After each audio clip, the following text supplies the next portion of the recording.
short visual reminder of how to create a face side on a planer safely.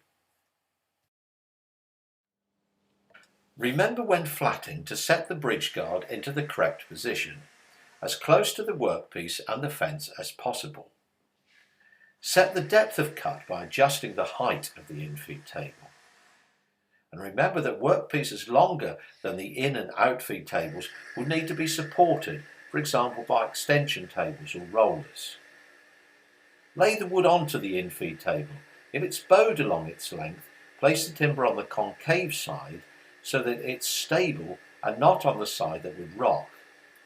Similarly, if it's warped across the grain, sit it so that it's stable on the concave surface. And do remember to feed the timber in the direction of the grain. Always standing close to the machine so that you can easily reach over to the outfeed table without stretching. To create a face side, feed the timber across the cutters using both hands to apply just enough pressure to control the workpiece. Once sufficient timber is showing on the outfeed table, shift your body weight to hold the work on the outfeed table. First, using your left hand, then also your right hand.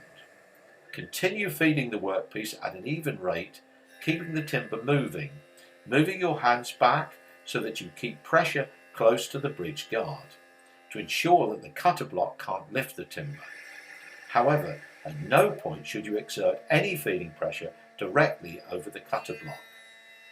And repeat this process until the face side is flat.